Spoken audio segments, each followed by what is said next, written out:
Buongiorno cari amici e benvenuti anche oggi nel canale vostro Marietto Veneziano. Questa pillola parlerà del discorso che noi siamo gente fortunata, siamo gente benedetta dalla Keter.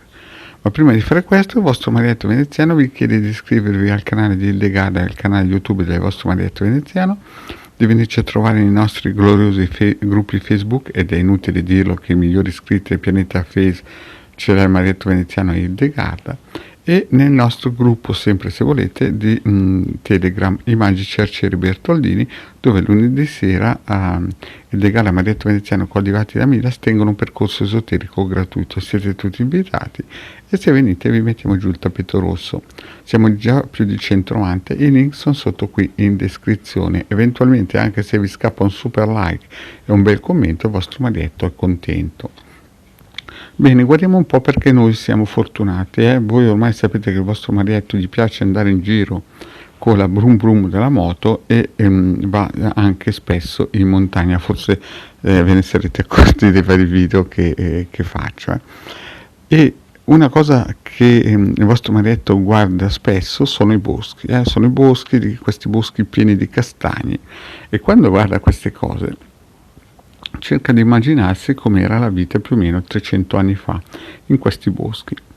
E voi non ci crederete, ma ve lo racconta il vostro Marietto, e 300 anni fa quei boschi lì non c'erano mica, non c'erano i castagni, cioè praticamente non c'erano neanche più gli alberi, erano tutti desertificati. Perché? Perché le persone ormai prendevano la legna per fare le case e per scaldarsi. E praticamente cosa è successo? È successo che molti boschi che oggigiorno noi vediamo pieno di piante, di castagni e quant'altro, erano praticamente desertificati. Infatti, se voi avete la fortuna di guardare una foto di 150 anni fa, se c'è questa possibilità, vedrete che praticamente questi boschi erano quasi deserti.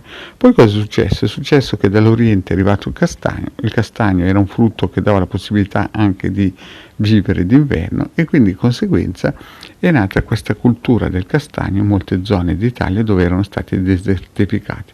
Ed è per questo che quando andate nei boschi voi vi trovate tantissimi castagni. Quindi ricordatevi che prima di questo avvento praticamente qui la linea scarseggiava al nord Italia.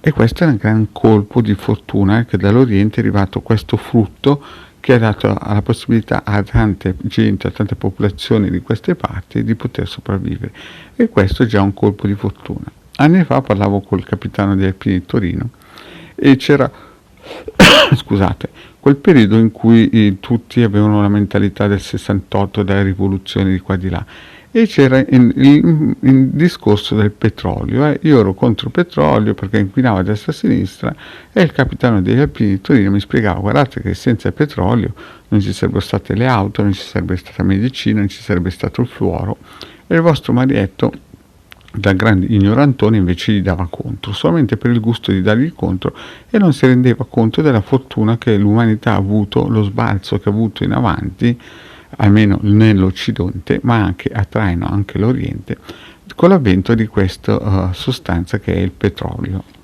che chiaramente non è infinita. Quindi queste due cose che ogni tanto noi vediamo che prendiamo per acquisiti, cioè i castagni che praticamente ci circondano, ci accompagnano praticamente per chi abita vicino ai boschi, questo è sottinteso, per tutta la vita, e il petrolio, sono cose che 300 anni fa praticamente non esistevano.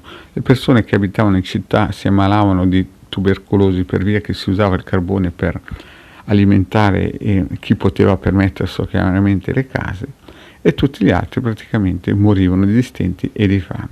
Quindi noi viviamo nel miglior mondo possibile che negli ultimi 6.000 anni l'essere umano abbia potuto immaginarsi, e di questo dobbiamo essere grati che siamo sani mentalmente, grati che abbiamo la possibilità di aprire il rubinetto e bere acqua meno inquinata, grati di poter vedere un bosco che non è praticamente rasato al suolo, per poter in un certo senso riscaldare la casa. Dobbiamo sempre essere grati ogni santo dì che noi abbiamo la possibilità di accendere il computer e comunicare con gli altri. Però è chiaro che questa abbondanza deve essere anche utilizzata per poter evolvere a livello spirituale. E allora è chiaro che bisogna cercare, bisogna in un certo senso essere dei segugi a cercare la strada per ritornare alla Keter. Il vostro Marietto, vi ricordo, ha messo delle pillole in cui spiega come utilizzare dei circuiti radionici che possono sempre aiutare per liberarsi da certe energie perniciose, negative e cristallizzate e poter cercare in un certo senso la libertà, almeno mentale, o si tenta in quella direzione per poter essere, tra virgolette, liberi e cercare la scala esoterica che ci può condurre di nuovo alla Keter, chiaramente per i cabalisti. Per gli altri, come diceva il mio babbo, io penso ai miei figli e gli altri devono pensare ai loro genitori, ai loro figli. Bene, detto questo, cari amici, vi ringrazio di aver seguito questa pillola, vi chiedo, se non l'avete ancora fatto, di iscrivervi al canale di Legare Marietto Veneziano e di venirci a trovare nei nostri gloriosi gruppi Facebook. Grazie cari amici, alla prossima, ciao!